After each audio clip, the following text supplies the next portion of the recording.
ada di rumah secara online maupun onsite di gereja. Apa kabar? Iya. Bulan ini tema kita Maintaining Harmony in My Home. Artinya memelihara keluarga bersatu dalam damai sejahtera Yesus Kristus Tuhan. Semoga semuanya baik-baik saja, diberkati Tuhan luar biasa. Puji Tuhan. Selamat beribadah. Tuhan Yesus memberkati.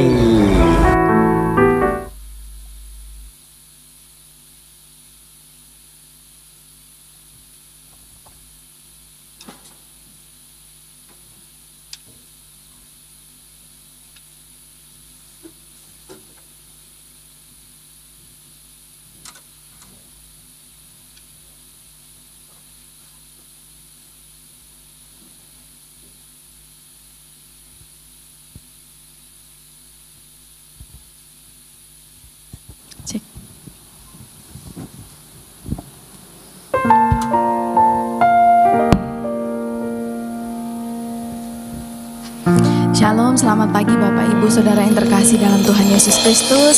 Mari kita datang memuji meninggikan nama Tuhan Yesus Kristus. Dia adalah Allah yang baik, Dia Raja di atas segala raja yang memelihara kehidupan saya dan saudara. Haleluya.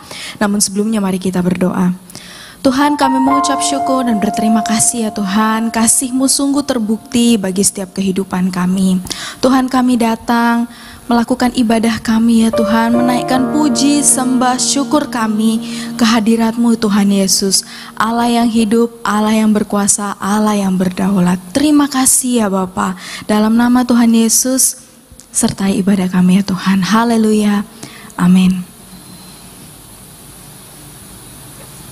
Haleluya.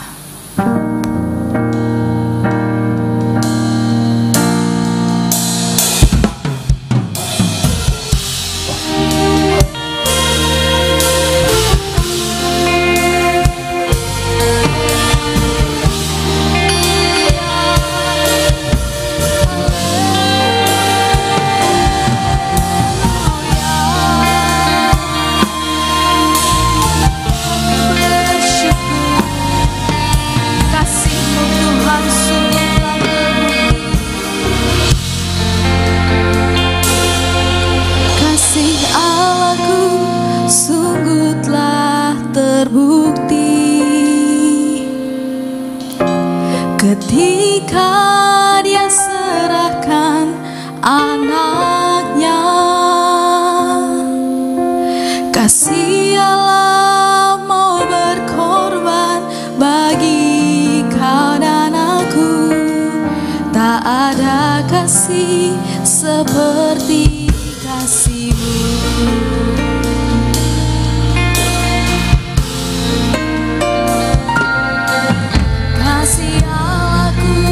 Sungguh telah terbukti ketika Dia serahkan anaknya,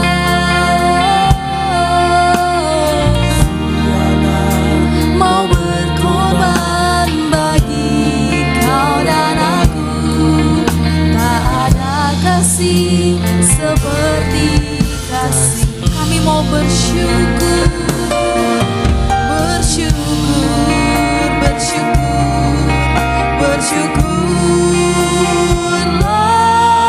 bersyukur karena kasih setia-Mu. Ku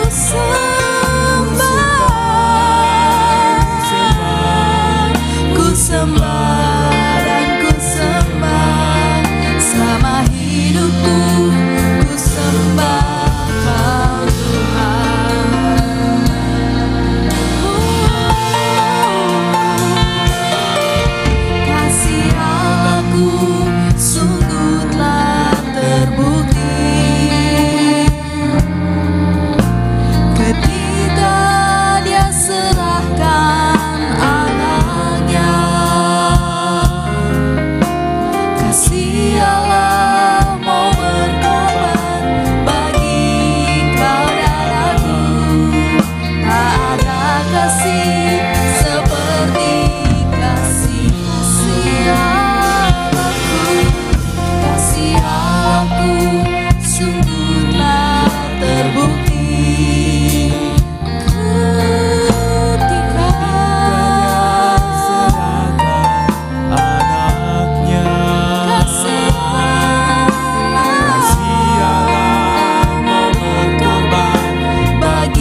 Allahku sungguh telah terbukti sebagai bentuk respon terima kasih kita kepada Tuhan. Sungguh telah terbukti Ketika Dia serahkan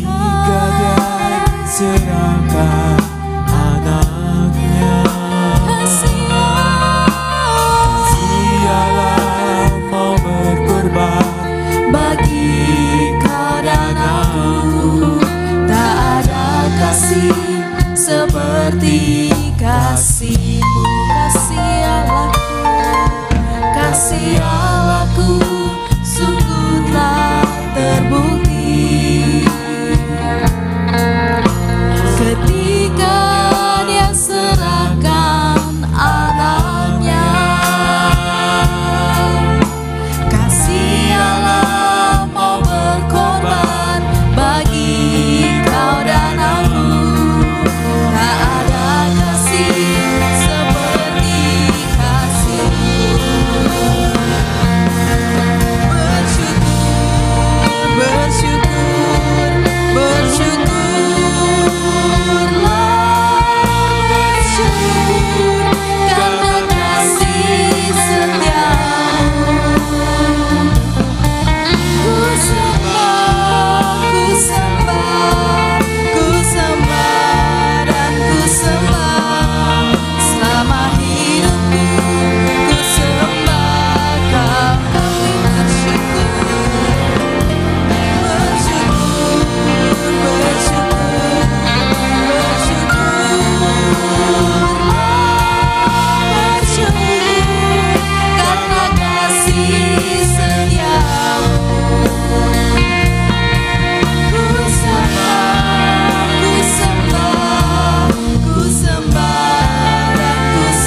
yang telah Tuhan lakukan di dalam setiap kehidupan kita.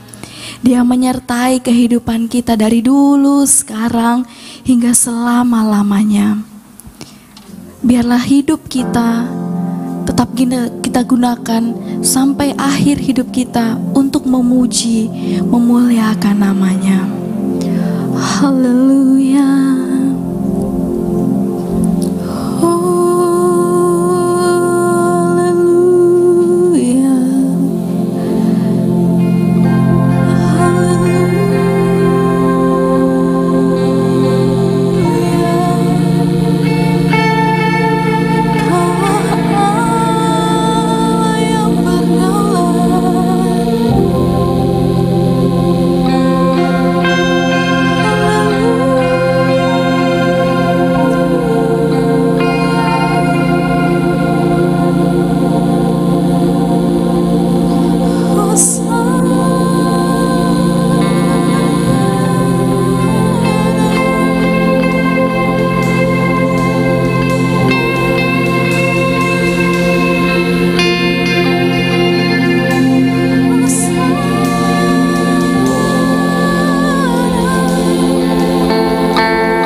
Raja di atas segala raja, yang siap masuk gerbangnya membawa pujian, syukur, kemuliaan hanya bagi Yesus. Sama-sama katakan amin. Haleluya. Selamat pagi Bapak Ibu.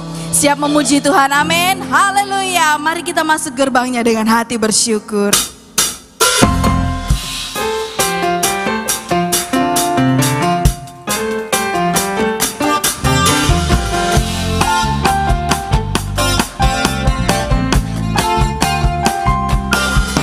Mari masuk gerbangnya dengan hati bersyukur, halamannya dengan pujian, penuhi baitnya dengan nyanyian syukur, hadiratnya penuh sukacita. Mari masuki gerbangnya, mari masuk gerbangnya dengan hati bersyukur, halamannya pujian, penuhi baitnya dengan nyanyian syukur, hadiratnya penuh sukacita. Sebab Tuhan Dia baik dan anugerahnya kekal selama-lamanya. Amin. Sebab Tuhan Dia baik dan anugerahnya kekal selama-lamanya. Amin. Haleluya.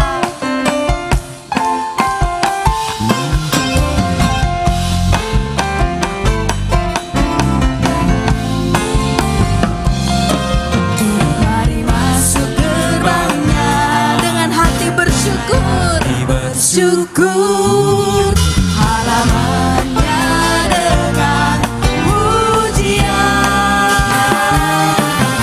penuhi baitnya dengan nyanyian syukur, hadiratnya penuh sukacita. Mari masuk gerbangnya dengan hati bersyukur, halamannya dengan pujian, penuhi baitnya oh dengan nyanyian syukur, hadiratnya penuh sukacita. Sebab Tuhan Dia baik dan anugerahnya kekal selama-lamanya.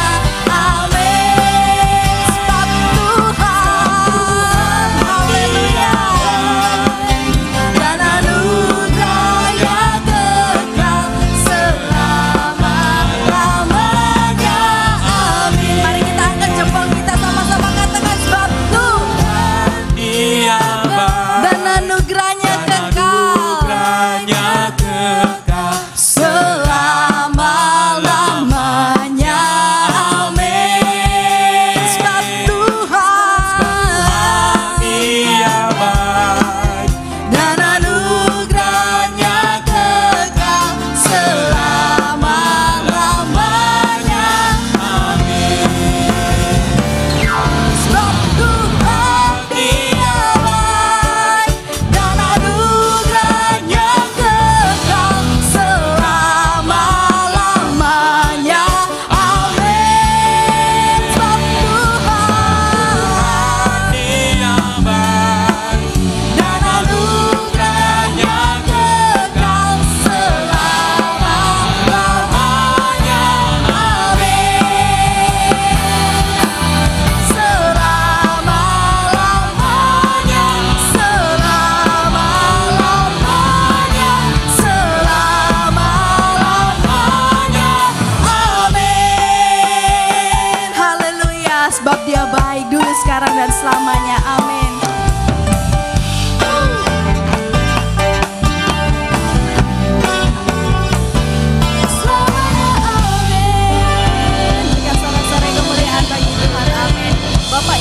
merasakan kebaikan Tuhan. Amin. Mari yuk salam kanan kiri, katakan Tuhan Yesus sungguh baik. Haleluya.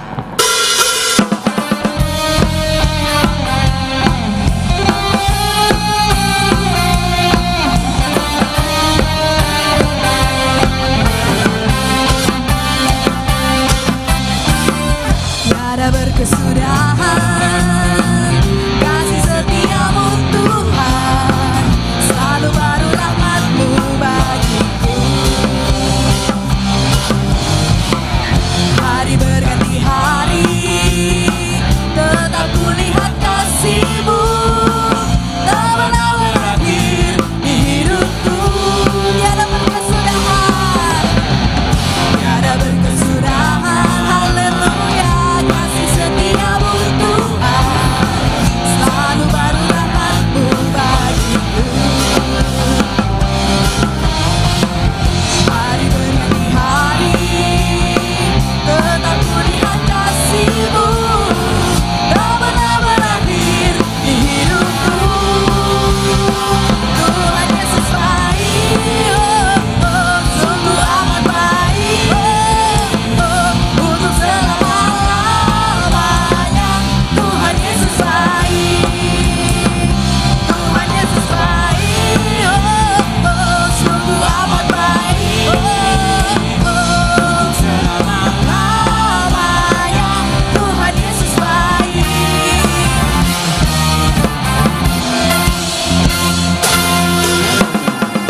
Tiada berkesudahan kasih setiamu Tuhan, selalu baru rahmat-Mu bagiku. Hari berganti hari, tetap kulihat Yesus, tetap kulihat kasih-Mu, tak pernah berakhir di hidupku. Sama-sama kita mau katakan, haleluya, lamanya Tuhan Yesus baik. Haleluya, Tuhan Yesus baik. Haleluya, selama-lamanya Tuhan Yesus baik. Tuhan Yesus baik. Mari sama-sama kita tepuk tangan di atas kepala, katakan sungguh amat baik, untuk selama-lamanya. Tuhan Yesus baik, Tuhan Yesus baik. Tuhan Yesus baik, Haleluya. sungguh amat baik, Dari selama-lamanya sampai selama-lamanya. Tuhan Yesus baik, Tuhan Yesus baik. Haleluya.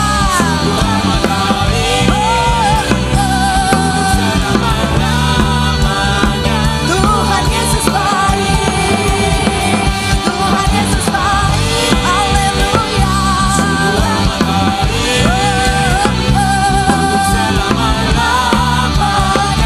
Tuhan Yesus baik, dari selama-lamanya sampai selama-lamanya, untuk selama-lamanya. Tuhan Yesus baik. Berikan sorak-sorai kemuliaan bagi Tuhan kita, sebab Dia adalah Tuhan yang baik. Haleluya. Silakan duduk Bapak Ibu. Kita akan mendengarkan firman Tuhan. Kita juga akan memberikan persembahan. Persembahan dijalankan 2 kali. Mari kita persiapkan. Namun sebelumnya mari kita berdoa. Terima kasih ya Tuhan atas berkat dan kebaikan-Mu yang melimpah dalam kehidupan setiap kami. Tiba saatnya umat-Mu akan memberikan persembahan kepadamu ya Tuhan. Kiranya Engkau memberkati umat-Mu yang akan memberikan persembahan. Engkau memberkati berlipat kali ganda ya Tuhan. Amin. Dan biarlah persembahan kami ini ya Tuhan dapat menyenangkan hati-Mu. Amin. Hanya dalam nama Tuhan Yesus kami sudah berdoa. Haleluya. Amin. Amin.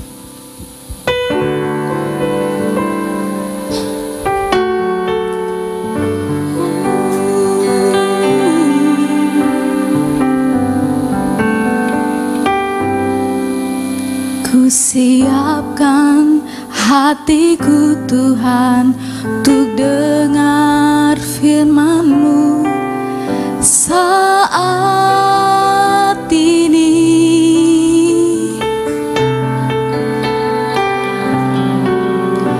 sujud menyembah-Mu Tuhan, masuk hadirat-Mu saat ini.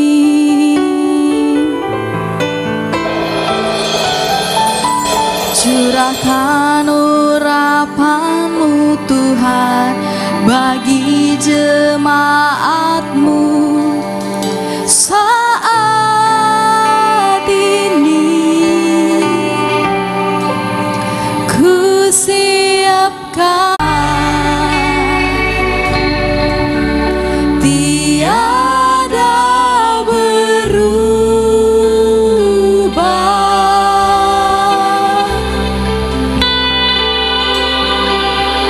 dahulu sekarang selama-lamanya tiada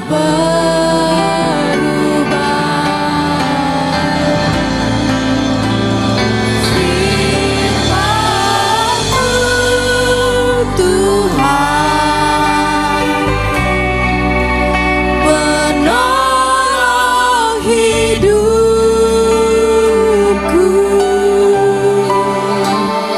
Ku siapkan hatiku Tuhan untuk dengar firman-Mu.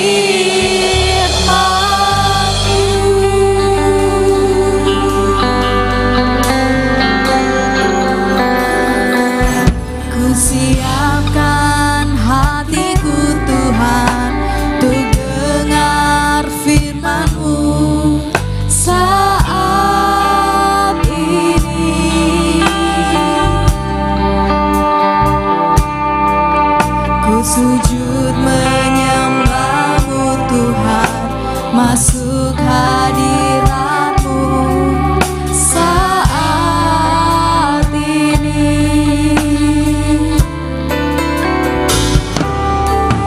Curahkan urapan-Mu Tuhan bagi jemaat-Mu saat ini. Ku siapkan hatiku Tuhan untuk dengar firman-Mu.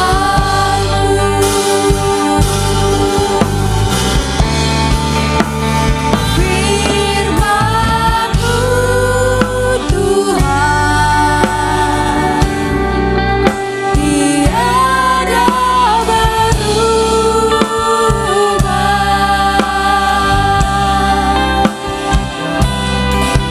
dahulu sekarang selama tiada berubah.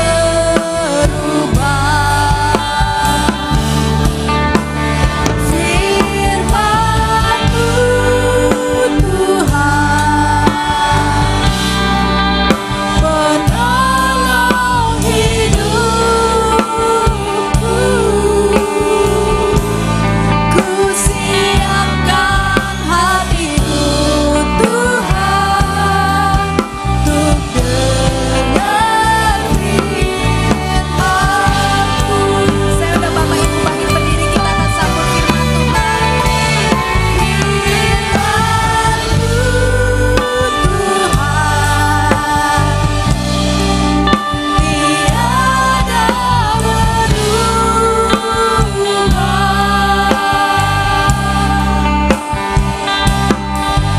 dahulu sekarang selama-lamanya tiada berubah. Firman-Mu Tuhan, penolong hidupku. Ku siapkan hatiku Tuhan untuk dengar firman-Mu. Hatiku telah siap Tuhan, hatiku telah siap Tuhan. Tuhan, untuk dengar firman-Mu. Hatiku telah siap Tuhan, untuk dengar firman-Mu. Firman-Mu adalah kekuatan dalam hidup kami. Amin. Firman-Mu adalah makanan yang sesungguhnya, yang mengenyangkan dan menghidupkan setiap kami. Pagi hari ini hati kami lapar dan haus akan firman-Mu Tuhan. Maka berbicaralah kepada kami. Nyatakan isi hati-Mu.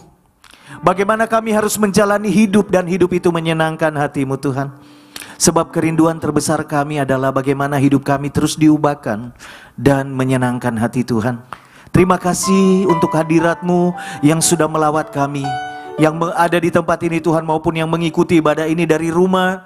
Lawatan yang sama menjamah setiap kami. Terima kasih Tuhan untuk pengurapan yang baru, dan Engkau sudah melayakan hamba-Mu. Segala kemuliaan hanya bagi Engkau di dalam nama Yesus yang siap diberkati firman bersama, katakan amin. Silakan duduk. Selamat pagi, shalom. Apa kabar saudara? Saudara adalah orang yang sangat diberkati oleh Tuhan, katakan amin.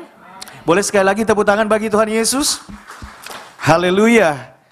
Ya, pagi hari ini saya akan menyampaikan firman Tuhan dengan tema bagaimana tidak jatuh ketika ada di puncak. Bagaimana tidak jatuh ketika di puncak. Satu hal yang saya percaya bahwa Tuhan itu tidak pernah gagal dalam hidup kita. Amin. Tuhan itu sanggup. Janjinya tidak akan pernah gugur. Satu persatu pasti akan terjadi. Dan hari-hari ini kalau sedang ada proses dalam hidup saudara, itu artinya Tuhan masih ngurusin hidup saudara. Dan Tuhan hendak memulihkan segalanya. Dan perjalanan saudara itu sedang naik ke atas. Amin. Diproses saudara. Masalah yang kita hadapi itu adalah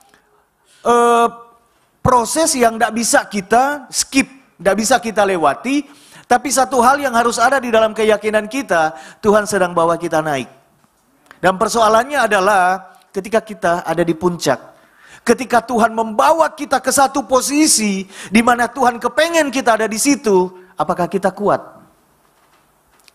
Saudaraku, saya percaya ketika Tuhan mengizinkan masalah, proses terjadi, itu adalah kesempatan untuk Tuhan sedang mempersiapkan kita untuk menjadi pribadi yang siap menerima kepercayaan Tuhan. Amin.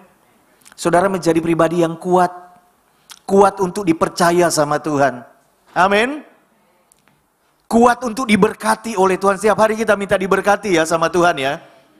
Tapi tidak semua orang kuat diberkati Tuhan, betul tidak saudara? Loh, nanti kita akan pelajari bersama-sama. Oke, kita akan baca dulu firman Tuhan. Saya mengajak saudara membuka di dalam 2 Samuel pasal 11. Kita akan baca ayat 23 dan ayat yang ke-24. Oh ya, sebelumnya terima kasih untuk Bapak Gembala dan Ibu Gembala. Thank you kesempatannya. Tuhan berkati. Ya, 2 Samuel 11 ayat yang ke-23 dan 24 saya akan bacakan. Suruhan itu berkata kepada Daud, orang-orang itu lebih kuat daripada kami dan keluar menyerang kami di padang. Tetapi kami mendesak mereka kembali sampai ke lubang pintu gerbang. Ayat 24 sama-sama 1, 2, 3. Pada waktu itu pemanah-pemanah menembak kepada hamba-hambamu dari atas tembok, sehingga beberapa dari hamba raja mati. Juga hambamu Uria, orang Het itu sudah mati. Saya ambil penggalan kisah pertempuran, di mana pertempuran itu udah disetting sama Daud. Uria harus mati. Tempatkan dia di barisan yang depan, dan ketika diserang kalian mundur, pokoknya Uria harus mati. Karena kemudian ayat yang ke-25, di sana ada panglimanya yang bernama Yoab, itu kecewa sama Daud. Kok begitu? Kok segitunya begitu kan? Nah saudara yang dikasih oleh Tuhan, pagi ini kita akan belajar dari Daud. Daud jatuh dalam dosa bukan waktu dia sedang miskin. Daud jatuh dalam dosa bukan ketika dia dalam keadaan dilupakan, tidak diingat, ada di padang penggembalaan, dipandang sebelah mata, tidak masuk hitungan, hina, dan seterusnya. Daud ketika di situasi seperti itu, justru keadaan sulit itu membuat Daud mencari Tuhan. Setuju, katakan amin. Dia mencari Tuhan. Mazmur 23 itu diselidiki adalah mazmur-mazmur awal bagaimana Daud mencari Tuhan. Bagaimana Daud membangun hubungan dengan Tuhan. Bagaimana Daud pengen terhubung, terkoneksi dengan Tuhan. Situasi yang sulit di padang itu, di keadaan yang tidak enak itu, justru membawa Daud mencari Tuhan. Dan di sini saya belajar, kadang-kadang Tuhan izinkan kita mengalami kesulitan loh. Betul? Supaya apa? Kita ingat Tuhan. Setuju, katakan amin. Karena orang kadang-kadang kalau hidupnya terlalu enak lupa sama Tuhan. Saudara, Daud jatuh dalam dosa bukan ketika dia miskin. Dia susah, dia merangkak, dia dilupakan, dia tidak punya apa-apa, susah makan dan lain sebagainya. Daud jatuh dalam dosa ketika dia menjadi raja. Ketika Tuhan angkat hidupnya. Ketika Tuhan pulihkan keadaannya, ketika Tuhan promosikan hidupnya, lagi di puncak-puncaknya, Daud justru jatuh dalam dosa. Makanya saya katakan, persoalan diberkati Tuhan itu pasti kalau kita punya iman yang mengerti, katakan amin. Dia Bapa yang baik, amin. Kita anak-anaknya. Persoalan hidup diangkat oleh Tuhan, dipulihkan oleh Tuhan, diberkati oleh Tuhan. Itu pasti, katakan sebelahmu, pasti diberkati Tuhan. Amin. Tetapi persoalannya ketika Tuhan bawa ke situ, kuat enggak? Saya mau tanya, apakah saudara siap diberkati Tuhan? Hari-hari ini saya sedang belajar satu hal, Gen Z, generasi Z itu sekarang ini mereka sedang mengejar mimpi-mimpi mereka. Dan kemudian mereka itu punya tekad, kapan ya 1M pertama saya? 1M pertama saya. Bukan 1 ember ya saudara. 1 miliar pertama saya. Dan banyak sekali saudara kalau lihat di TikTok, di YouTube. Wah, anak-anak muda bahkan belum 20 tahun mereka sudah merayakan 1M pertama. Saya berpikir saudara, tanpa Tuhan bisa, apalagi bersama dengan Tuhan. Amin. Saudara harus diberkati, amin. Gen Z di tempat ini harus diberkati oleh Tuhan, amin. Gereja butuh support, pekerjaan Tuhan butuh support saudara, amin. Kalau jemaatnya tidak diberkati, sulit gereja berkembang, betul enggak? Walaupun berkat itu dari Tuhan, tuh ini punya Tuhan, tapi Tuhan kan memakai umatnya yang diberkati, dititipin berkat, betul enggak? Nah saudara yang dikasih oleh Tuhan, saya mau tanya, berapa banyak yang saudara siap diberkati Tuhan? Saudara minta berapa sama Tuhan? Saudara minta keadaan yang seperti apa sama Tuhan? Itu mudah buat Tuhan, amin. Tetapi persoalannya kita siap enggak? Kita kuat enggak? Jangan sampai kita diberkati Tuhan, kita oleng saudara. Lalu hilang gitu. Loh, kenapa jemaat kemudian, kenapa enggak ke gereja? Healing, itu udah tanda-tanda mulai diberkati Tuhan saudara. Loh, minggu lalu healing, iya. 2 minggu lalu ya healing juga. Lalu hilang saudara. Hati-hati. Dan saya mau katakan, kenapa saya mengambil tema bagaimana tidak jatuh ketika di puncak. Karena kita tidak lagi bicara tentang apakah Tuhan sanggup memulihkan kita. Apakah Tuhan sanggup memberkati kita. Tuhan pasti sanggup saudara, amin. Tetapi dia menunggu kita, ready nggak kita ini? Siap nggak kita tinggal landas? Berkat yang dipercayakan sama Tuhan itu bahwa kita makin dekat dengan Tuhan. Bahwa kita makin rendah hati. Bahwa kita makin murah hati, yang mengerti katakan amin. Bahwa kita makin cinta sama Tuhan dan seterusnya. Dan kita tidak jatuh waktu Tuhan bawa di puncak. Nah saudara yang dikasih oleh Tuhan, bagaimana kita tidak jatuh ketika ada di puncak? Kita lihat dari kehidupan Daud. Sekarang mundur ke 2 Samuel pasal 11 ayat 1 sampai ayat yang ketiga. Poin pertama, Bagaimana tidak jatuh ketika Tuhan mulai memulihkan keadaanmu, memulihkan ekonomimu, mulai memulihkan keluargamu, dan memulihkan apa saja dalam hidupmu. Bagaimana engkau tidak jatuh, bahkan ketika engkau ada di puncak, engkau tetap standing firm, berdiri teguh, tidak jatuh. Di 2 Samuel pasal 11 ayat 1 sampai 3, kita akan belajar sesuatu dari kehidupan Daud. Perikopnya di sana adalah Daud dan Batsyeba. Pada pergantian tahun, pada waktu raja-raja biasanya maju berperang, maka Daud menyuruh Yoab maju beserta orang-orangnya dan seluruh orang Israel. Mereka memusnahkan Bani Amon dan mengepung kota Raba. Sedang Daud sendiri, apa saudara? Tinggal di Yerusalem. Sekali peristiwa pada waktu petang, ketika Daud bangun dari tempat pembaringannya, lalu berjalan-jalan di atas soto istana, tampak kepadanya dari atas soto itu seorang apa saudara? Perempuan sedang mandi. Perempuan itu sangat elok rupanya. Lalu Daud menyuruh orang bertanya tentang perempuan itu dan berkata orang itu berkata itu adalah Batsyeba binti Eliam, istri Uria orang Het itu. Nama Uria kita sudah baca tadi di ayat pembukaan. Kena panah, mati karena memang dia ditempatkan di barisan paling depan. Dan peperangan itu tujuannya adalah supaya Uria mati atas rencana Daud.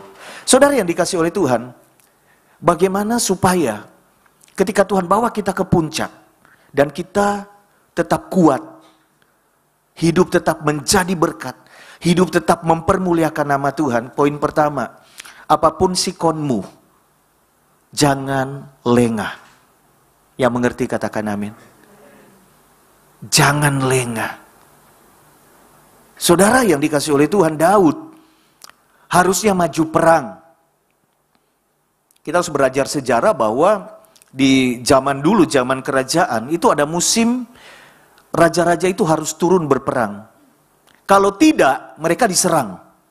Mereka harus unjuk kekuatan. Mereka harus siaga, saudara.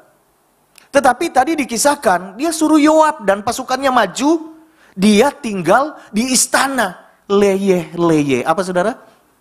Santai, saudara. Jalan-jalan santai, menikmati hidup. Dan berpikir, ya sudah biarin mereka berperang, dia tidak berperang. Sesungguhnya kehidupan kekristenan itu adalah peperangan setiap hari. Ini gambaran loh, saudara. Jangan saudara merasa, oh hidup saya sudah dipulihkan Tuhan. Hidup saya sekarang ini enak, keluarga, suami istri, hubungan sudah baik, dan seterusnya. Santai dulu dan seterusnya. Saudaraku yang dikasih oleh Tuhan, jangan lengah. Saat semua pemimpin berperang, Daud santai. Dia tidak berperang. Lengah, saudara. Kalau dia berperang, dia pasti tidak lihat apa, saudara? Tidak lihat orang mandi, kan? Betul nggak, saudara? Waktu saudara fokus kepada panggilanmu, fokus kepada pelayananmu, itu kan namanya peperangan kan? Kau tidak punya kesempatan untuk melihat apa-apa yang kemudian membuat engkau tertarik dan engkau jatuh, karena engkau fokus kepada satu titik, Tuhan, Tuhan, dan Tuhan. Amin. Saudara, 1 Petrus pasal 5 ayat yang ke-8, di sana ada satu peringatan yang relate dengan kisah ini. Dan untuk kita renungkan, dikatakan begini, 1 Petrus 5 ayat yang ke-8, sadarlah dan berjaga-jagalah, lawanmu si iblis berjalan keliling sama seperti singa yang mengaum-ngaum dan mencari orang yang dapat ditelannya. Lawanlah dia dengan iman yang teguh, sebab kamu tahu bahwa semua saudaramu di seluruh dunia menanggung penderitaan yang sama. Kenapa kita nggak boleh lengah, saudara? Iblis yang nggak bisa menghalangi rencana Tuhan terjadi dalam hidup kita.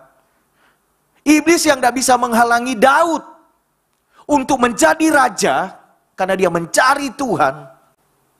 Menyatakan, Tuhan gembalaku, takkan kekurangan aku, sekalipun aku dalam lembah kekelaman, dan sebagainya, punya keintiman dan promosi dari Tuhan. Itu datang, iblis gak bisa menghalangi itu, menempatkan Daud menjadi raja di posisi puncak. Apakah iblis tinggal diam? Saudara yang dikasih oleh Tuhan, Sebenarnya ketika iblis menyerang saudara dan saudara jatuh, itu adalah iblis itu menyerang Tuhan dan berkata, ini loh, tidak ada yang setia, tidak ada yang taat, tidak ada yang betul-betul mengasihi engkau, dan sebagainya. Dan kita kan tidak mau mempermalukan nama Tuhan, betul tidak? Kita kepengen nama Tuhan dipermuliakan. Dalam segala keadaan kita berjuang sampai akhir dan kita menang, amin. Tuhan membawa kita, tetapi kita harus sadar, jangan lengah. Dikatakan sadarlah, yang pertama, sadar. Ada musuh, iblis keliling. Saya tidak tahu dia keliling itu healing atau apa ya. Karena kan keliling itu selalu identik dengan healing ya. Iblis keliling. Orang Kristen harus sadar. Tepuk sebelahmu, sadar. Harus sadar. Kita punya musuh. Musuh yang tidak pernah tinggal diam, saudara. Musuh yang selalu ngikutin, keliling. Apa yang dikelilingi? Hidupmu, keluargamu, gerejamu, pelayananmu dikelilingi terus. Firman Tuhan berkata sadar. Lalu kemudian ketika kita tahu itu, sadar itu, maka kita akan berjaga-jaga. Berjaga-jaga, awas. Daud tidak berjaga-jaga. Dia tahu ada musuh. Lalu kemudian dikatakan firman Tuhan, lawan. Lawanmu itu iblis. Berjalan keliling. Cari titik lemah. Setiap waktu untuk menjatuhkan kita. Hati-hati saudara. Kita harus hati-hati. Jangan lengah. Hari ini mungkin keadaanmu sudah enakan. Setelah COVID sudah enakan ya. Bagaimana kabar keuangan? Sudah enakan? Amin. Aminnya kok agak terseret gitu ya. Agak enakan sudah? Amin. Gimana usaha pekerjaannya, agak enakan?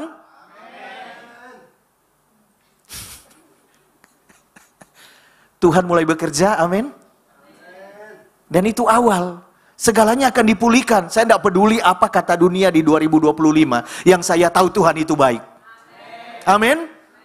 Semuanya sedang baik. Tuhan sedang bikin semuanya baik. Karena Tuhan Yesus baik. Tetapi di situasi seperti ini, hati-hati. Tetap sadar. Tetap berjaga-jaga. Karena kalau tidak, kita bisa lihat yang aneh-aneh. Seperti Daud. Dan yang aneh-aneh itu mempengaruhi kita dan satu waktu kita bisa jatuh. Daud itu enggak dikalahkan, dia jatuh karena tentara yang besar, kerajaan yang besar menyerang dia. Dia itu menangan loh. Kalau perang itu, karena ada Tuhan yang menyertai dia. Dia dijatuhkan oleh musuh yang, apa saudara? Apa sih gitu loh? Iya kan? Jalan-jalan di lantai 2, lihat ke bawah. Ada ibu-ibu mandi. Dan di follow up sama Daud. Cari tahu itu siapa. Loh saudara. Mestinya Daud kan bukan cari tahu itu siapa. Dia panggil menteri perumahannya kan. Tolong benahi kamar mandi rakyatku ya. Supaya mereka mandi aman. Karena ada drone di atas saudara. Ada drone yang muter-muter gitu ya. Tapi apa yang dilakukan? Kenapa tidak lengah? Saudara, saya kasih tips ya. Kalau saudara melihat sesuatu yang aneh, yang itu pancingan, umpan iblis, saya kasih tips ya. Langsung tutup mata dan bilang, darah Yesus. Coba sama-sama 1, 2, 3. Darah Yesus. Tutup matanya. Jangan begini ya, darah Yesus. Sadar berjaga-jaga, lawanmu iblis keliling. Jadi saudara, kalau ada sesuatu terjadi dalam hidup kita, itu iblis yang bekerja. Jadi lawanmu itu bukan orang lain, bukan manusia. Manusia itu dipakai oleh iblis. Jangan mau dipakai oleh iblis, amin. Tapi kalau ada lawan yang mencoba menghancurkan hidup kita hancur-hancuran misalnya begitu, hari ini ada masalah oleh orang lain, di belakang semuanya itu, ini keliling. Dan kita harus waspada. Sehingga kita itu nggak ngerti apa-apa, lalu kita sibuk ngantam orangnya, dan seterusnya. Ngantam kuasa yang memakai orang itu, amin. Kalahkan, doakan. Saudara yang dikasih oleh Tuhan, bagaimana kita bisa mengalahkan iblis? Yakobus 4 ayat yang ke-7 dan 8. Yakobus 4 ayat 7 dan 8. Karena itu, tunduklah kepada Allah dan lawanlah iblis, maka ia akan apa saudara? Lari daripadamu. Mendekatlah kepada Allah dan ia akan mendekat kepadamu. Tahirkanlah tanganmu, hai kamu orang-orang berdosa, dan sucikanlah hatimu, hai kamu yang mendua hati. Musuh kita itu nggak kelihatan, tapi jangan dianggap remeh saudara. Kalau kita nggak hati-hati, dalam sekejap kita bisa hancur. Sadar, berjaga-jaga, lawanmu si iblis keliling mencari orang yang dapat ditelannya. Lawanlah dia dengan iman yang teguh, kata firman Tuhan. Nah, gimana melawannya? Nggak kelihatan, pengalamannya ribuan tahun, nggak bisa diremehkan, penipu, taktiknya luar biasa, kita pasti kalah. Firman Tuhan kasih solusi, saya bersyukur ya. Firman Tuhan itu jawaban untuk segalanya, amin. Solusi untuk segalanya. Kalau hari ini ada di antara saudara yang merasa sudah dikerjain sama iblis, kok enggak kelar-kelar ya ini masalah ya. Udah 10 tahun, 20 tahun, 5 tahun, sebulan dan seterusnya, kok enggak kelar-kelar ya. Ini dia kuncinya, harus dilawan. Jangan kita ambil posisi hanya bertahan. Maksudnya bertahan bagaimana? Doanya cuma begini, kasih saya kekuatan Tuhan, Tuhan kuatkan saya, itu bertahan saudara. Enggak apa-apa, tapi jangan bertahan terus. Ini musuh gebukin terus, kuatkan saya Tuhan. Gebukin lagi, kuatkan saya Tuhan. Apa yang harus kita lakukan? Firman Tuhan berkata, lawan. Katakan sama-sama. Lawan. Harus lawan. Amin. Harus dilawan. Nggak bisa kalau nggak dilawan. Dan bagaimana kita bisa melawan? Roh yang kuat sebenarnya. Bukan tandingannya kita ini, kita pasti kalah. Kalau kita sendiri, tapi bersama Yesus, dia ada di bawah telapak kaki kita. Lebih daripada pemenang, amin. Kuncinya apa dikatakan? Tunduk kepada Allah, lawanlah iblis, maka ia akan lari daripadamu. Ini kuncinya. Mau menang, tunduk kepada Allah. Kalau kita hidupnya itu berontak terus sama Tuhan, hidup dalam dosa, semaunya sendiri, tunduk kepada Allah itu kan bicara tentang bagaimana kita submit dalam ketaatan, dalam kesetiaan. Bagaimana Allah itu menjadi pusat hidup kita, dominan di dalam keputusan-keputusan kita. Tunduk kepada Allah. Nah, orang yang tunduk kepada Allah, mereka punya power untuk mengalahkan iblis. Iblis pasti lari, saudara. Amin. Coba belajar taat. Coba belajar setia. Coba belajar dengar Tuhan. Kuasa Tuhan akan bekerja dalam hidupmu.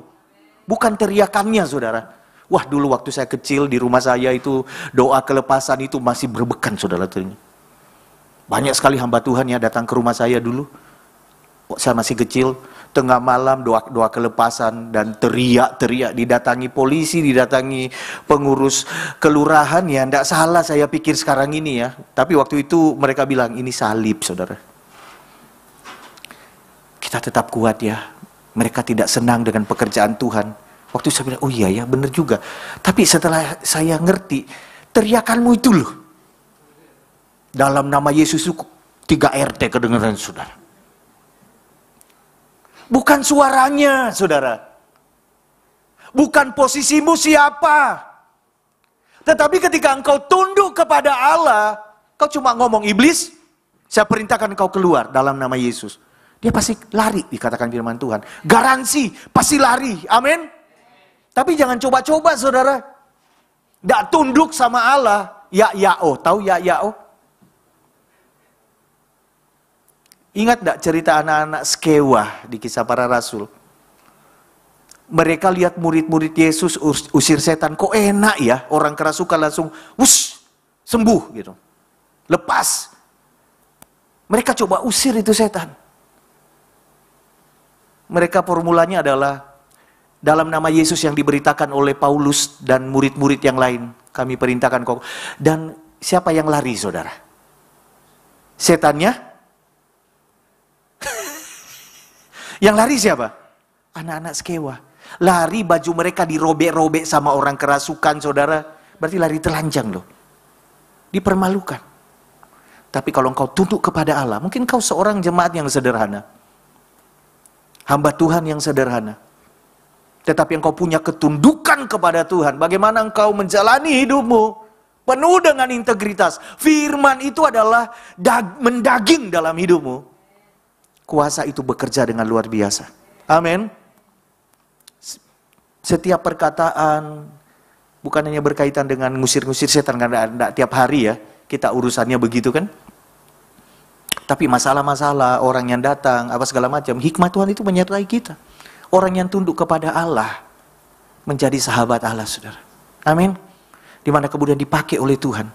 Kuasa Tuhan bekerja dengan luar biasa. Tunduk dulu, baru lawan. Jangan lawan dulu. Begitu. Dulu teman saya ya belajar mengusir setan, kami sekolah teologi ya. Orang kerasukan di sini, ini pintu. Dia doanya begini, lihat pintu saudara, dalam nama Yesus. Saya bilang, loh kenapa kamu lihat pintu? Kalau dia macam-macam kan saya bisa lari, tidak nabrak pintu katanya. Bukan iblisnya yang lari, tapi orangnya yang lari. Saudara, garansinya kalau kita tunduk kepada Allah, lawan dia lari. Sebab sesungguhnya kuasa Tuhan itu lebih besar dari segala kuasa yang ada di luar. Dan kuasa itu ada di dalam diri kita. Saudara percaya? Belajar jadi jemaat yang tunduk kepada Allah.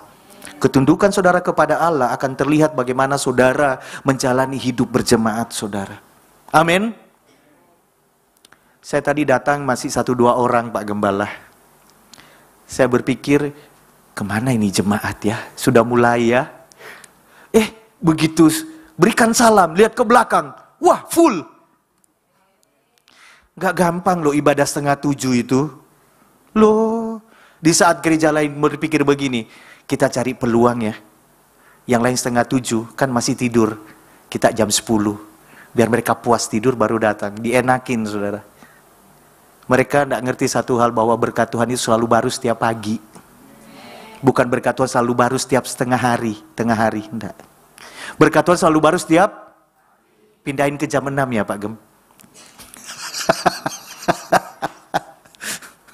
Tunduk kepada Allah itu terlihat bagaimana kita itu berjemaat. Bagaimana kita itu bisa melayani. Submit enggak kita sama pimpinan kita. Sama gembala kita. Sama orang yang Tuhan taruh menjadi otoritas di atas kita. Karena bagaimana kita bisa tunduk kepada Allah yang enggak kelihatan. Kalau sama manusia yang Tuhan taruh di atas kita, ngelawan terus. Berontak terus. Kita harus belajar rendah hati. Amin. Orang seperti ini punya kualitas hidup rohani. Kuasa Tuhan itu bekerja luar biasa dalam hidup mereka. Amin. Iya saudara. Jadi itu yang pertama. Bagaimana tidak jatuh ketika di puncak. Kita harus hati-hati dan tidak lengah. Tahu sadar ada musuh. Dan kalau ada musuh kita harus lawan. Bagaimana kita bisa melawan? Tunduk dulu baru lawan. Jangan lawan dulu baru tunduk. Kalau lawan dulu baru tunduk, kita udah benyok gitu ya, bonyok saudara. Biru-biru, bengkak-bengkak, pincang-pincang gitu. Baru kemudian datang, duh Tuhan kenapa kok begini-begini. Tuhan bilang kamu kurang tunduk gitu kan. Ayo tunduk, lawan lagi, dia pasti lari. Saudara yang kedua, kita belajar dari kehidupan Daud ya. Kenapa Daud dulu waktu dia belum di puncak, dia tidak jatuh sejatuh-jatuhnya seperti itu. Karena pertama dia adalah orang yang berjaga-jaga dalam hidupnya.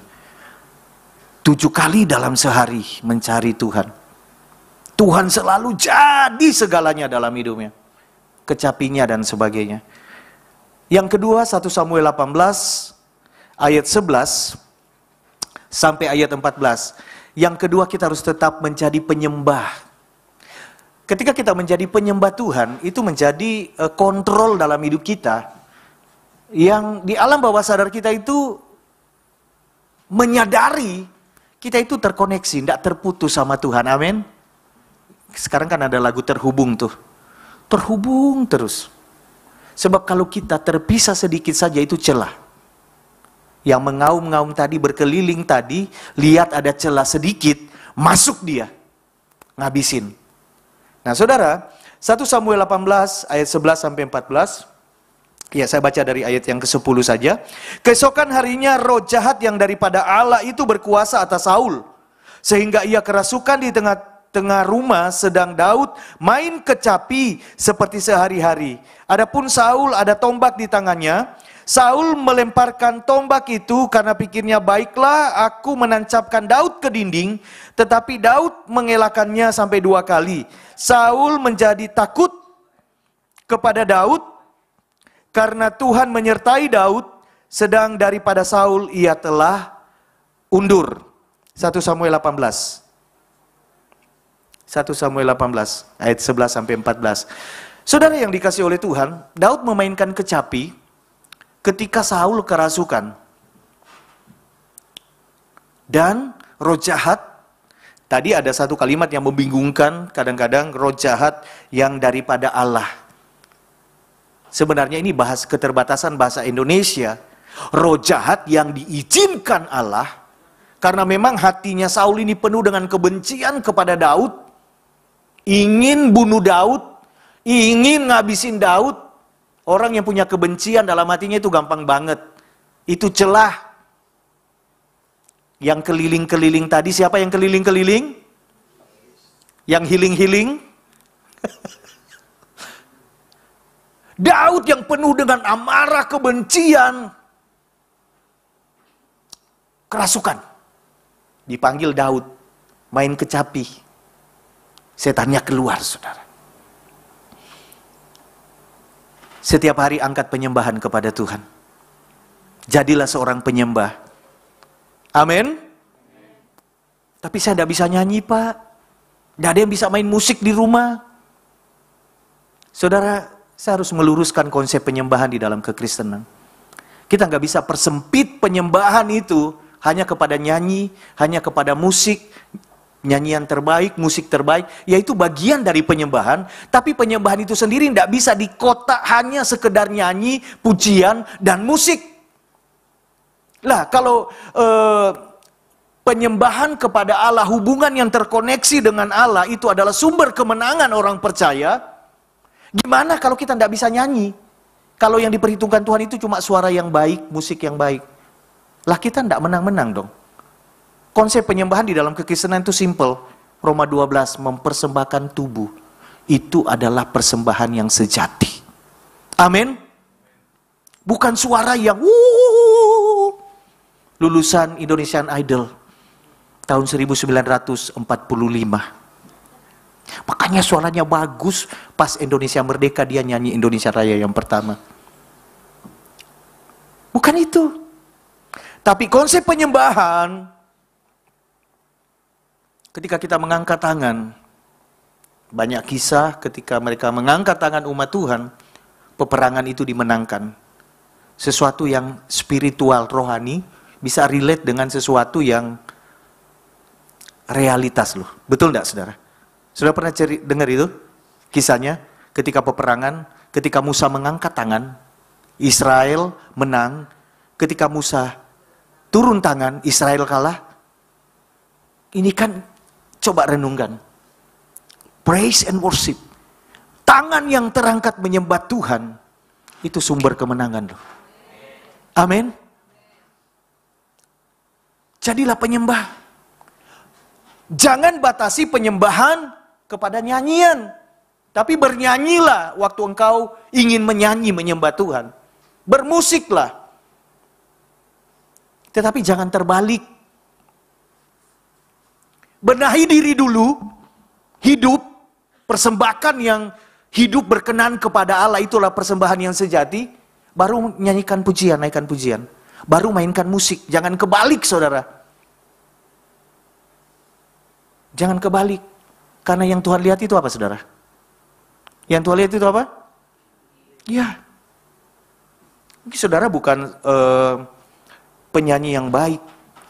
Tetapi ketika hati saudara itu berkenan kepada Tuhan, hidup saudara terus berjuang untuk memperkenankan Tuhan. Nyanyian penyembahan saudara itu adalah nyanyian penyembahan yang terbaik yang pernah Tuhan dengar di telinga Tuhan. Karena hatimu, hidupmu yang lebih dulu menyenangkan hatinya sebelum lagu yang engkau nyanyikan, sebelum musik yang engkau mainkan. Yang mengerti katakan amin. Jadi saudara yang dikasih oleh Tuhan, hidupmu itu adalah penyembahan. Bagaimana hidupmu di hadapan Tuhan? Amin. Iya.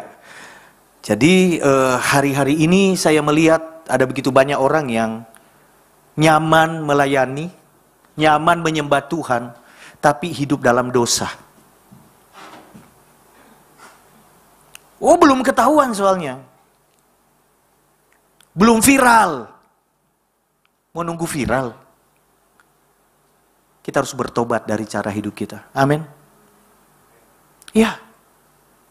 Karena penyembah sejati, dia mulai dari hati ya, hatinya yang bersih.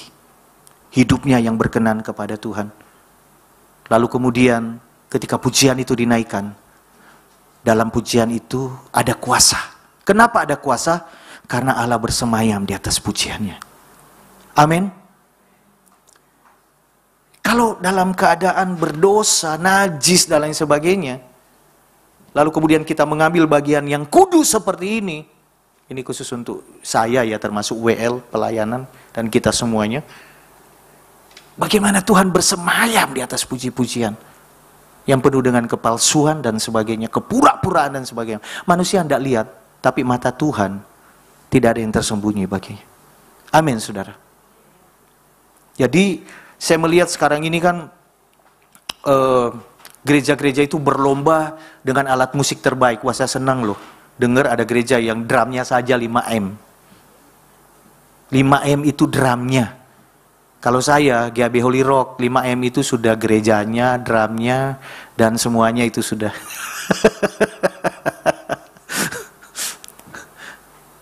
Drum tok. Belum keyboardnya. Belum ketepongnya. Mic-nya, mic itu berapa sekarang harganya?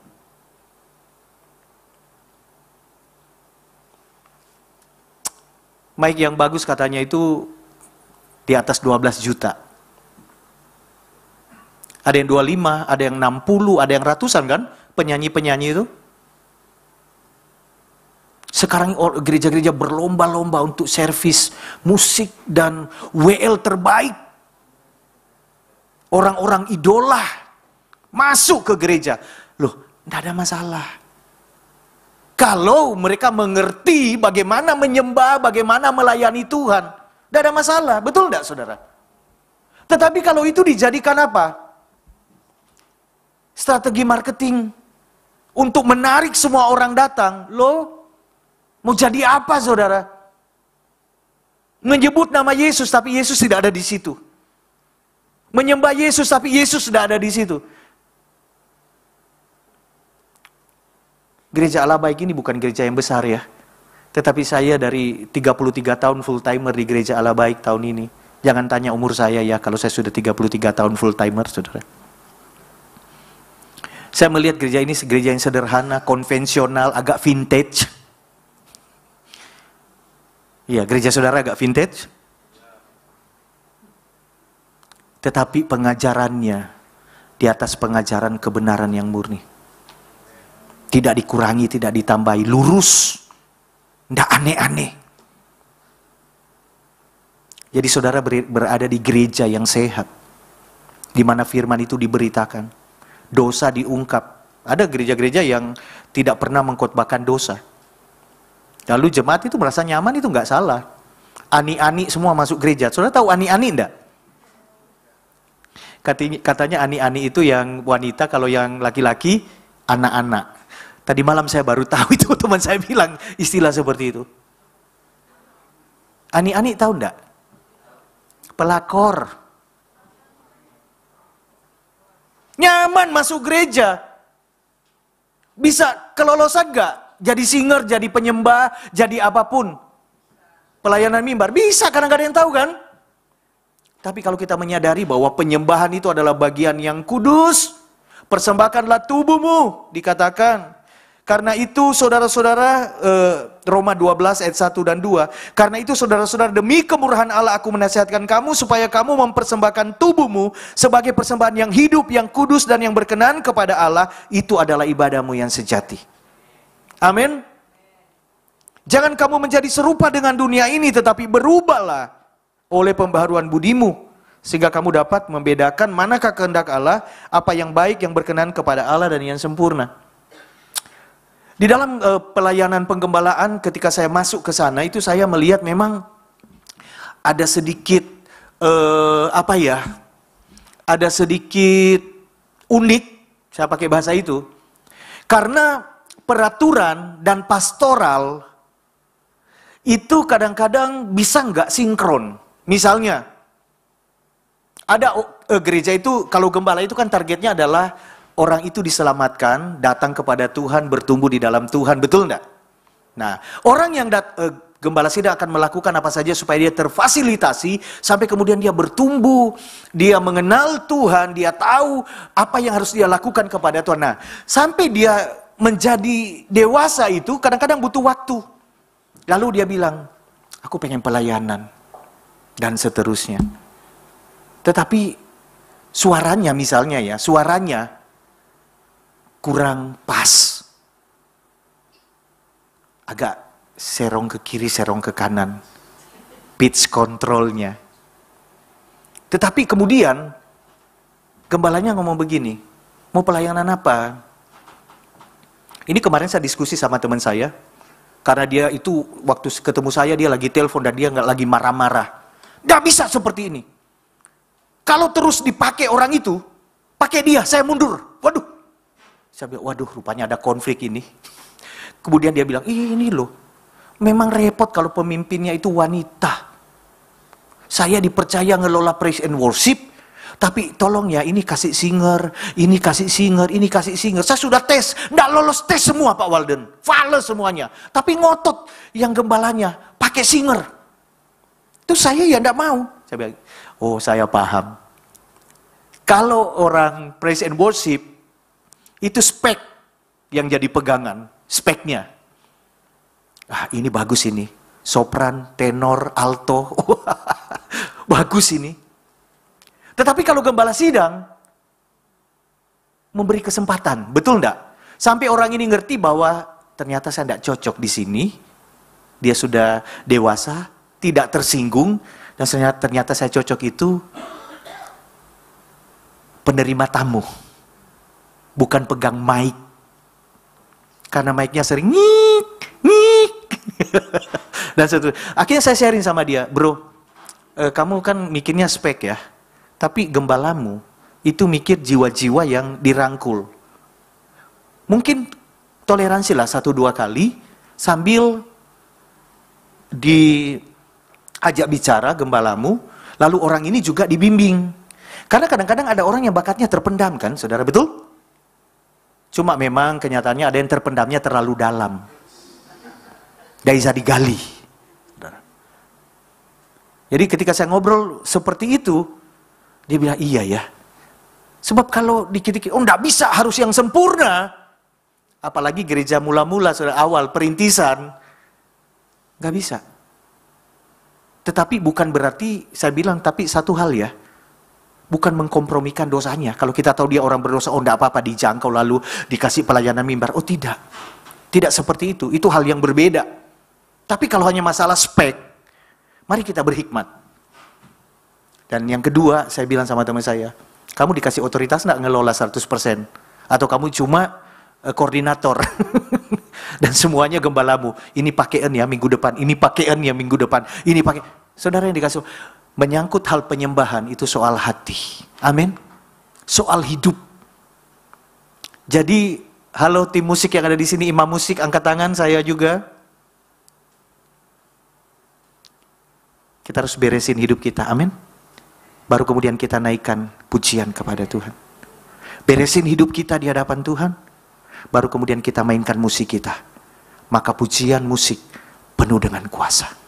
Seperti Daud, kerasukan lari hanya karena permainan kecapi. 4 tali kecapi kuno itu saudara. Bunyinya ya opo 4 tali itu. Dan pasti talinya bukan senar kayak hari ini ya. Kayak apa bunyinya ya waktu itu? Tung tung. Saudara pernah lihat enggak pengamen yang pakai 4 tali itu? Mungkin seperti itu. Tapi kan bukan musiknya. Kuasa Tuhan yang bekerja. Kenapa? Daud hidupnya beres di hadapan Tuhan. Betul enggak saudara? Jadi bagaimana kita tidak jatuh ketika kita ada di puncak? Yang pertama, kita tidak lengah, lawan iblis, tunduk kepada Allah. Yang kedua, menjadi penyembah. Artinya, tidak punya pilihan kalau jadi orang Kristen, jadilah orang Kristen yang benar-benar hidup dalam kebenaran. Amin. Dan yang terakhir, bagaimana kita tidak jatuh ketika kita ada di puncak? Beri diri kita digembalakan. Ayatnya di Mazmur 23 ayat 1 sampai 6. Ketika Daud menjadikan Tuhan itu gembalanya, sekalipun aku berjalan di dalam lembah kekelaman. Terjemahan lain mengatakan lembah bayang-bayang maut. Ada terjemahan lain mengatakan lembah bakah.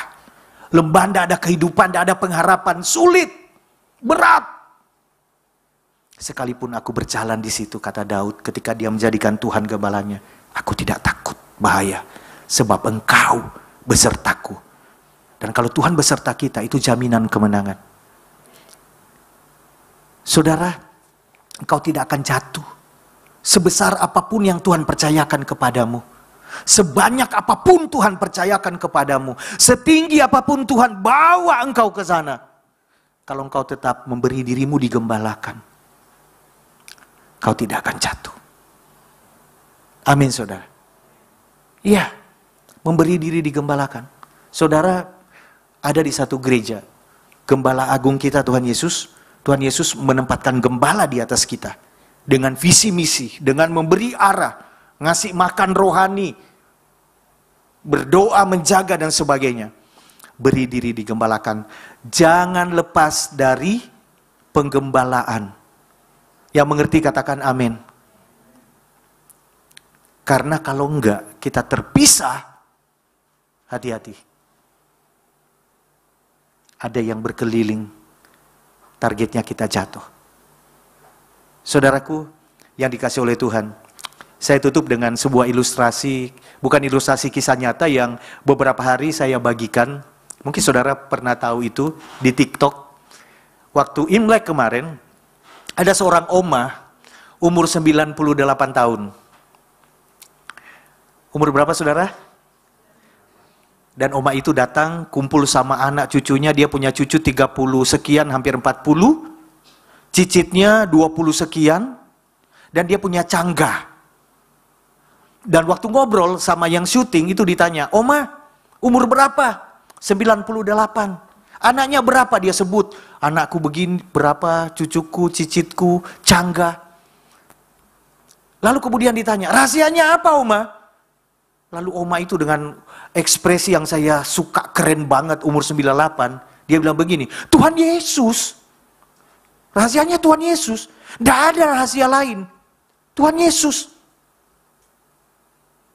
Saya itu mikir, Tuhan saya tidak minta umur 98. Karena saya membayangkan modelnya saya itu umur 98 kayak apa ya. Ini oma tidak pikun. Ingat semuanya. Sehat. Cantik, masih duduk, enak gitu di meja, ngobrol, ketawa-ketawa, bercanda. Umur 98. Saya bilang, Tuhan saya tidak minta 98, tapi kalau mau 98, tidak apa-apa, yang penting tetap berbuah dan jadi berkat. Dan dari situ saya melihat rahasia kemenangan dari orang yang sudah 98 tahun menjalani hidup. Bukan makanan sehat. Bukan minuman apa. Tapi apa saudara? Tuhan Yesus. Tuhan Yesus. Dekat dengan Tuhan kita berkemenangan. Dekat dengan Tuhan kita diberkati. Dekat dengan Tuhan waktu di puncak kita tidak jatuh. Karena iman saya, setiap saudara pasti Tuhan bawa naik. Karena itu firman Tuhan. engkau akan naik dan bukan turun. Amin. Kau akan menjadi kepala dan bukan menjadi ekor. Kalau engkau naik, engkau jadi kepala, harus kuat. Amin. Supaya apa? Kesaksian hidup seperti Oma tadi. Saudara kalau mau nanti saya kirim. Itu keren.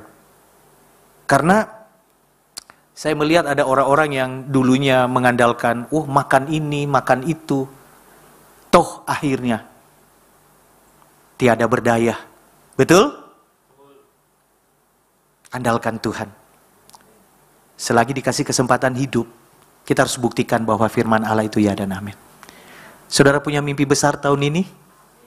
Amin. Saudara mau di titik mana Tuhan bawa? Saudara mau di titik yang mana? Tuhan akan bawa lebih daripada apa yang saudara doakan. Tetapi persiapkan dirimu untuk tetap kuat. Karena kekristenan soal kepercayaan. Dipercaya setia pada perkara kecil. Dipercaya perkara yang besar. Lebih besar lagi soal kepercayaan. Dan itu soal kekuatan. Bagaimana kita bisa menanggung kepercayaan Tuhan itu. Satu ilustrasi lagi. Waktu tutup tahun saya dan istri dan keluarga itu kumpul bersama dengan keluarga di Malang. Keluarga saya itu cerita, kakak saya itu cerita ada seorang oma. Oma ini bersaksi, bukan 98 tahun, enggak, belum 98. Lalu di penutup kesaksiannya oma ini nyanyi, tapi oma ini salah lirik, saudara. Dia nyanyi lagu Hidup Ini Adalah Kesempatan. Tahu ya lagunya ya? Yang endingnya itu, bila saatnya nanti ku tak berdaya lagi hidup ini.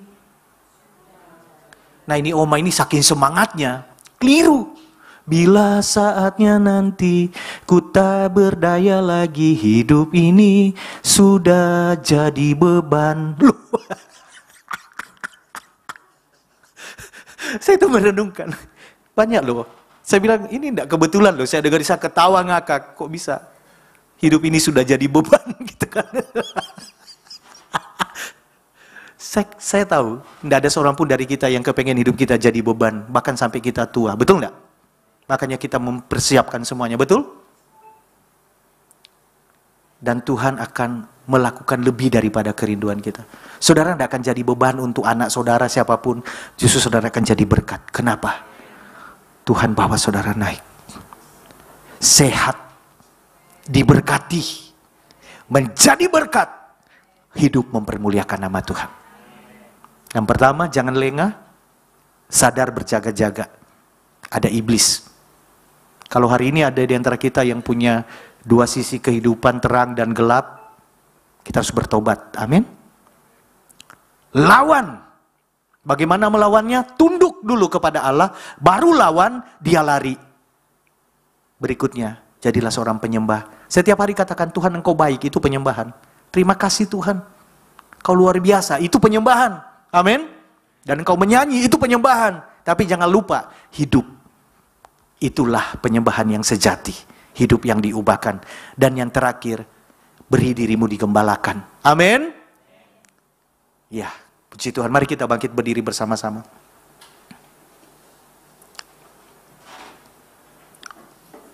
Terima kasih Tuhan. Terima kasih Tuhan. Saya percaya ada mimpi-mimpi besar dalam hidup kita. Untuk anak-anak kita, untuk keluarga kita, pekerjaan kantor kita, untuk pelayanan kita. Ada iman. Dan firman Tuhan yang kita dengarkan pagi hari ini menyatakan bahwa bagi Tuhan itu nggak ada perkara yang mustahil. Tuhan akan bawa kita ke sana. Tuhan akan genapi imanmu. Laksanakan doamu. Jawab doamu. Tetapi perhatikan, persiapkan dirimu ketika di titik itu supaya engkau tidak jatuh. Kinama kata karabara. Miliki kerinduan setiap hari untuk bertumbuh di dalam Tuhan. Miliki kerinduan setiap hari untuk makin dekat dengan Tuhan, makin diubahkan. Saya percaya satu waktu kita akan merasakan betapa bahagianya hidup kita ketika kita menghidupi kebenaran itu. Kebenaran yang memerdekakan setiap kita. Haleluya. Hidup ini adalah kesempatan. Hidup ini untuk melayani Tuhan. Jangan sia-siakan waktu yang Tuhan beri. Hidup ini hanya sementara, hanya sementara. Hidup ini adalah kesempatan. Hidup ini untuk melayani Tuhan. Jangan sia-siakan waktu yang Tuhan beri. Hidup ini harus jadi berkat, harus jadi berkat.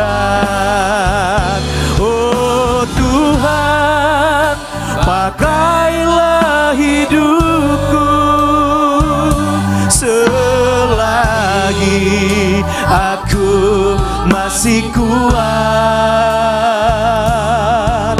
Bila saatnya nanti ku tak berdaya lagi, hidup ini sudah jadi berkat. Oh Tuhan, oh Tuhan, kerinduan kami menyenangkan hati-Mu. Aku masih kuat. Bila saatnya nanti ku tak berdaya lagi, hidup ini sudah. Mari jemaat sendiri katakan, oh Tuhan, sambil mengangkat tangan. Pakai kami tuh dalam kekudusan-Mu, dalam kebenaran-Mu. Kita mau bala-bala-bala-bala. Bila saatnya nanti ku tak berdaya lagi, hidup ini sudah jadi berkat. Bila saatnya nanti ku tak berdaya lagi, hidup ini sudah jadi berkat. Bila saatnya nanti ku tak berdaya lagi, hidup ini sudah jadi berkat. Pakai kami menjadi alat kemuliaan-Mu di tengah keluarga, di tengah lingkungan di mana kami Tuhan tempatkan, dan bagi kota ini, bahkan bagi bangsa ini. Biarlah kami adalah orang-orang yang melihat kemuliaan Tuhan dinyatakan, mengalami bagaimana Tuhan mengubahkan dan mengangkat hidup kami. Dan saat semuanya itu terjadi, kami adalah orang-orang yang kuat, karena kami adalah orang-orang yang melekat kepada Tuhan, mengasihi Tuhan, menyembah Tuhan, digembalakan oleh Tuhan melalui penggembalaan gereja. Terima kasih Tuhan, hamba-Mu berdoa untuk umat-Mu. Apapun yang menjadi doa mereka, bahkan lebih dari yang mereka doakan, Kau sanggup mengadakannya. Tetapi beri kepada kami semua lapar dan haus akan Engkau, sehingga hidup kami bertumbuh di dalam pengenalan yang benar. Dan kami bukan orang yang mudah dikalahkan, karena Roh-Mu yang hidup itu adalah penuntun, penolong di dalam kehidupan kami, yang menyertai hidup kami. Terima kasih Tuhan. Hamba-Mu selesai menyampaikan firman yang Kau taruh di dalam hati hamba-Mu, selebihnya Roh Kudus yang akan melanjutkannya, sehingga setiap kami di akhir zaman ini tidak terpuruk oleh keadaan, tidak jatuh oleh karena tantangan, tidak hancur oleh karena godaan. Kekuatan dari Tuhan menjadikan kami pemenang, bahkan lebih daripada pemenang. Segala kemuliaan hanya bagi Engkau di dalam nama Yesus. Yang diberkati Tuhan bersama-sama katakan amin. Amin. Terima kasih buat Pak Walden yang sudah melayani.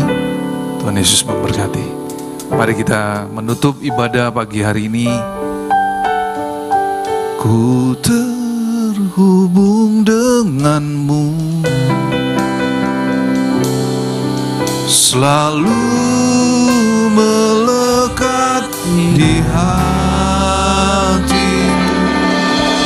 Firman-Mu itulah dasar hidupku, yang berdaulat atasku. Ku terhubung denganmu. Ini kerinduan kami, selalu melekat di hatiku. Firman-Mu itulah dasar hidupku, yang berdaulat atasku. Sekali lagi, ku terhubung denganmu,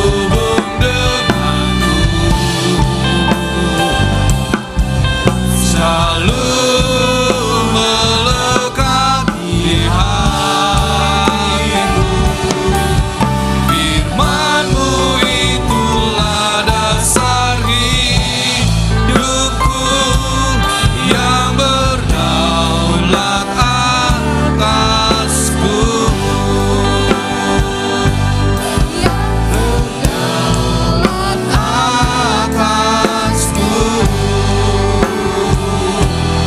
Yang berdaulat atasku. Kami selalu rindu Tuhan terhubung dengan Engkau, sehingga kami selalu sadar bahwa hidup kami semua karena Engkau. Tanpa Engkau kami bukan siapa-siapa, tanpa Engkau kami bukan apa-apa Tuhan. Terima kasih, berkati kembali hamba-Mu Bapak Pendeta Walden, berkati seluruh kehidupannya bersama keluarga. Berkati ketika hamba-Mu melayani, bahkan ketika dia mengajar sebagai seorang dosen, Tuhan berkati. Dan kami rindu, kami yang sudah mengikuti ibadah, baik yang di gereja dan juga yang mengikuti ibadah secara online, kami pulang dan kami tangkap dan kami mau melakukan firman Tuhan yang sudah Tuhan sampaikan melalui hamba-Mu. Dan kami mau menjadi pelaku firman-Mu. Terima kasih Bapa. Dan pagi hari ini kami rindu, kami mengangkat kedua tangan kami untuk kami boleh menerima berkat Tuhan. Allah Roh Kudus, Engkau yang menyempurnakan ibadah pada pagi hari ini. Dan kami rindu, kami boleh pulang dan menerima seluruh berkat anugerah yang terbaik daripada-Mu. Tuhan memberkati Engkau dan melindungi Engkau. Tuhan menyinari Engkau dengan wajah-Nya dan memberi Engkau kasih karunia. Tuhan menghadapkan wajah-Nya kepadamu dan memberi Engkau damai sejahtera. Terimalah semua anugerah, kebaikan, perlindungan dan penyertaan dari Allah Bapa, Putra dan Roh Kudus, yaitu di dalam satu nama yang berkuasa, di dalam nama Tuhan Yesus Kristus. Setiap saudara yang sudah menerima berkat dari Tuhan, mari kita katakan amin. Tuhan Yesus memberkati.